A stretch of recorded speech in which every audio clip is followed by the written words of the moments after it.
Sura ya 8. Ni alasiri moja ya joto kali. Mwangeka na mkewe Apondi wameketi kwenye behewa la nyumba yao. Macho yao yameelekezwa kwenye kidimbwi ambamo wanao watatu, Sophie, Ridhaa na Umulkheri, wanaogelea.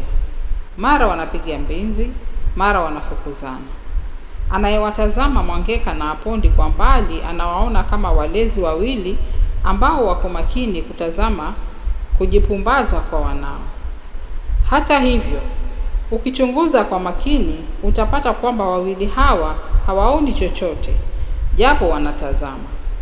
Kila mmoja, Apondi na Mwangeka, amepotea kwenye ulimwengu wake. Mwangeka anapomtazama Apondi anatabasamu. Ukurasa wa kitabu cha akili yake unafunguka. Kisa cha kukutana kwao kinakunjuka. Miaka 3 ya ujane ilikuwa imemdhihaki Mwangeka vilivyo. Jumba lake hili, japo lilijaa watumishi, lilikuwa kama karakana kubwa lenye wahandisi wengi ambamo kila mmoja alikuwa akishughulikia mashine yake. Babake Ridhaa alikuwa amehamia humu kwa muda akiishi naye. Unaweza kusema kwamba hawa walikuwa wajane waliokomaa, waliliwazana. Lakini hebu niambie wewe, iwapo kuna ushirika katika hisia za ukiwa. Ushirika ni mojawapo ya mahitaji ya binadamu kulingana na vitengo vya mahitaji vilivyopendekezwa na mwanasaikolojia Maslow katika ule msonge wake maarufu wa mpangilio wa mahitaji kulingana na thamani yake. Hata hivyo, ni wazi kwamba ushirika ambao Mwangeka alihitaji si wa baba, na wawili hawa walijua hili kifai. Alihitaji mtu wa kumpembeja, kumliwaza na kumzomea kwa mtazamo tofauti na wa mzazi. Alihitaji mwenzi katika uzazi na malezi. Ridhaa aliyaelewa haya na kila mara alimhimiza mwanawe. Mwanangu, jua langu li karibu kuchwa. Nilikuwa ninamuomba Maulana siku zote akurejeshe nyumbani ukiwa hai, uweze kuendeleza ukoo wetu, niweze kupata wajukuu. Umekiomboleza kifo cha mkeo vya kutosha. Hivyo ndivyo heshima anayostahiki mke. Sasa muda umefika. Hutakuwa na lawama duniani na hata ahera iwapo utafunga akili, Ridhaa alimuasia Mwangeka jioni moja baada ya chajio. Baba, hata mimi nimeliwazia jambo hili kwa muda. Hata hivyo, moyo wangu umekuwa yabisi. Hisia zangu zimekufa ganzi. Nimeshindwa kumsahau mke wangu Lili na Beki mtoto wangu. Singependa kumchukua mwana wa watu kuja kujaza pengo aliloacha mke wangu tu. Utakuwa uhayawani, Mwangeka alimjibu babake. Baba mtu alimtazama mwanawe kwa imani. Laiti kungalikuwa na kilimbo cha mapenzi, angalimpa mwanawe kubwia ili apate kutambua hamu ya kupenda tena. Lakini alijiambia, wakati ndio mwamuzi. Itakuja siku atakapotokeza huru laini wake. Siku hiyo hicho kiharusi chake cha muda kitapona. Ataifungua kufuli kubwa iliyofunga moyo wake, na hiyo itakuwa siku ya kumwaga chozi la heri. Mzee Ridhaa alijiambia haya huku kimuyemuye ambacho kilikuwa kimehamia na kuishi moyoni mwake tangu kutoweka kwa familia yake kikipungua kwa sekunde. Baba mtu aliendelea kungojea kwa matarajio makuu, kila jioni akimchunguza mwanawe kuona kama kumetokea badiliko lolote, kwani kama alivyojua Ridhaa uso mara zote ni msaliti mkubwa wa moyo wa kupenda, nalo jambo la sudi huenda kwa sudi. Siku moja Mwangeka alikuwa miongoni mwa maafisa waliohudhuria warsha kuhusu jukumu la vikosi vya askari katika kudumisha usalama, amani na maridhiano nchini. Warsha hii ilikuwa imeandaliwa na shirika la Msalaba Mwekundu. Hapo ndipo alipokutana na Rachel Apondi ambaye alifanya kazi katika Wizara ya Vijana na Masuala ya Kijinsia. Apondi alikuwa na shahada katika taaluma ya masuala ya kijamii. Apondi alikuwa mmoja wa wawasilishaji wa makala katika warsha hii. Ndiye aliyetoa hotuba ya ufunguzi wa hafla hii. Zamu ya Apondi ilipowadia, alijitoma ulingoni kuzungumza. Mwangeka alivutiwa naye mara moja. Ule mtindo wake wa wasilishaji, kule kupanda na kushuka kwa sauti yake, ucheshi wake wenye hadhari, namna alivyoiteka hadhira yake, vyote vilishindana kuikamilisha haiba ya binti huyu. Mwangeka hakuamini jinsi alivyotekwa bakunja na mzungumzaji huyu. Na hayo yasikushangaze, kwani tangu hapo ipo nadharia tete kuwa wahandisi hawana hulka ya kuvutiwa na binadamu wao. Wao wamezoea kuzungumza na mashine ambazo huzijua kuzungumza kwenyewe. Mabibi na mabwana, alianza Apondi, swala la usalama haliwezi tena kupuuzwa. Usalama ni mojawapo ya mahitaji ya kibinadamu. Kwa hakika, tunaweza kusema kuwa usalama ni mojawapo ya mahitaji ya kimsingi. Bila usalama, binadamu hawezi hata kushiriki katika shughuli za kuzalisha mali. Hivyo hata mahitaji mengine ya kimsingi kama vile chakula, malazi na makazi hayawezi kukidhiwa. Kila mmoja ana jukumu la kudumisha amani na usalama. Hata hivyo, wafanyakazi wa umma na hasa polisi na wanajeshi wana jukumu kubwa zaidi la kudumisha usalama na amani. Si kwamba wengine tunaambiwa tupakate mikono kungojea kulindwa. La, hasha. Kila mmoja wetu anastahili kuhakikisha kuwa ameepuka vitendo vya ukihalifu. Inahalisi pia kila mtu kuangaza wahalifu wakati wote. Vikosi vya polisi na wanajeshi vimefunzwa maarifa ya kukabiliana na kadhia za jinai na upelelezi. Kwa hivyo, wana dhima kubwa zaidi ya kudumisha amani. Aidha, wana ujuzi wa njia mwafaka za kutatua migogoro na kupalilia maridhiano. Wanajua ni lini watashambulia na ni lini watarudi kinyume kuepuka shambulizi la adui. Kwa hivyo, tunawasihi kuwajibike zaidi katika kazi zenu. Katika kozi zenu mmefunzwa effective communication and conflict resolution, alisema Apondi na kutulia kiasi kabla ya kuendelea. Swala la polisi na wanajeshi kutatua mizozo midogo kwa makeke na bunduki ni jambo ambalo limeanza kupitwa na wakati. Ni sawa na kumuua chawa kwa fimbo. Raia wanahitaji zaidi ushauri badala ya vipigo. Kutatua tofauti zetu kwa vita ni kama kufukuta moto zaidi, na amani tuliyoazimia kupata haipatikani. Vilio vya raia kuhusu kile wanachokiita extrajudicial killings vimehinikiza kote. Huenda tusiwe wahusika katika visa hivi. Hata hivyo, ni vyema kutahadhari kabla ya hatari. Wakati mwingine, ndugu zangu, amani haiji kwa ncha ya upanga. Apondi alitongoa haya na mengine mengi.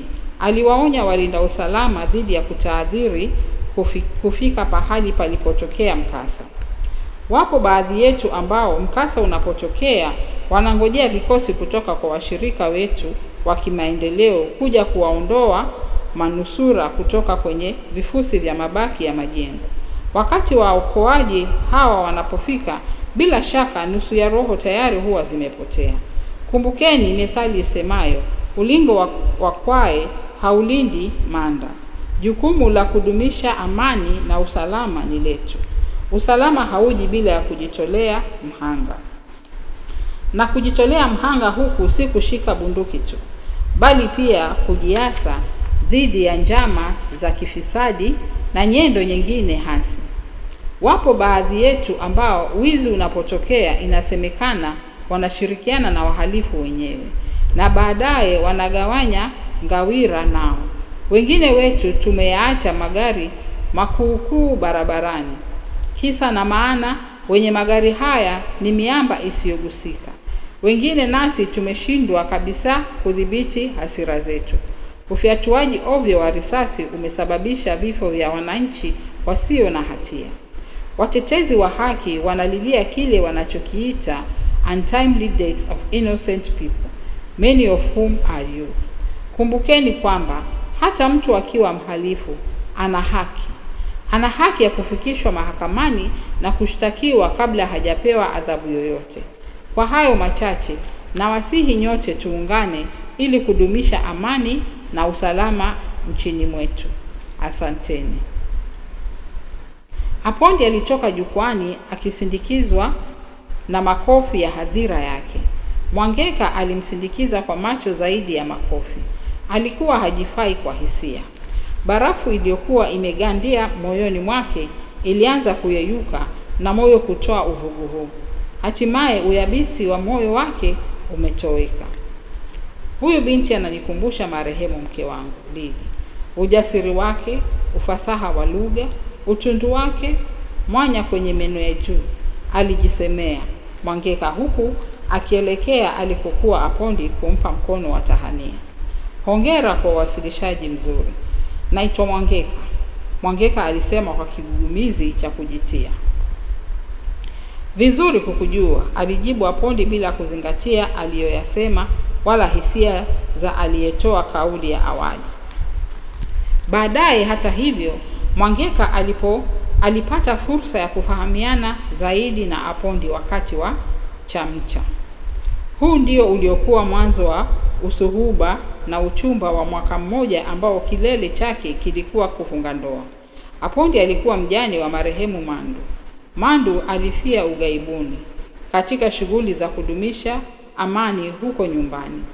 Kukarudi jina tu, akawa amekufa kizalendo na kishujaa.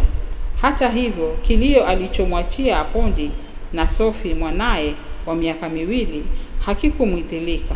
Kifo hiki kilimtia Apondi woga, akachelea kuhusiana na mwanamume mwingine asije akafa na kumwachia ufa mwingine wa moyo.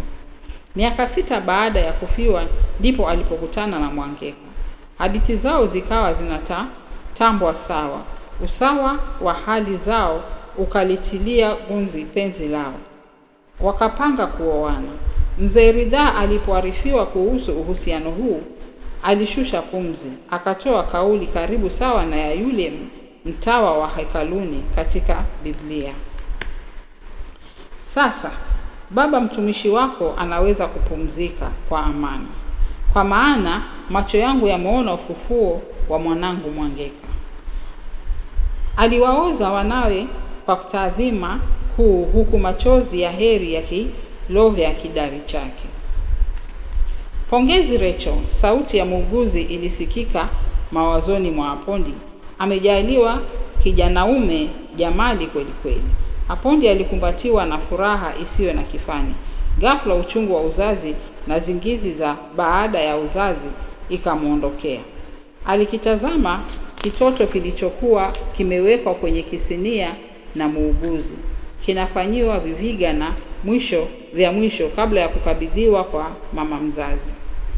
Machozi ya furaha yalimtiririka. Mashavu yake laini yaliyokuwa yamesawijika kwa uchungu na mikemeo ya chumba hiki cha kujifungulia yalitoa nuru. Alishusha pumzi ya utulivu. Huyu ataitwa Ridhaa, akasema. Ndiye bavia yangu ambaye amenikubali katika familia yake, licha ya kwamba koo zetu zimebaidika kama ardhi na mbingu. Hatimaye Sophie amepata mwenzake, naye baba Ridhaa amepata fidia, japo ukufu kwa familia yake iliyoteketea. Mwangeka na Apondi walikuwa wameamua kuwa watoto wao wawili, Sophie na Ridhaa, walitosha kuikamilisha familia yao. Sisemi kwamba wangeweza kutiwa katika lile humbo la wazazi ambao hukerwa na vinywa vingi vya kulisha. La hasha. Mwangeka na Apondi walikuwa mkono wazi. Maskani yao yalimiminika wahitaji kutoka katika kila pembe ya eneo gatuzi lao, nao hawakurudi kwao mikono mitupu. Kuzaliwa kwa Umulkheri katika familia ya Apondi na Mwangeka kulikuwa zao la ukarimu wao. Baada ya Umulkheri kujiunga na shule ya Tangamano, mama aliyekuwa akiyasimamia makao ambamo Umu aliishi alishirikiana na mwalimu mkuu wa Tangamano kumtafutia mfadhili.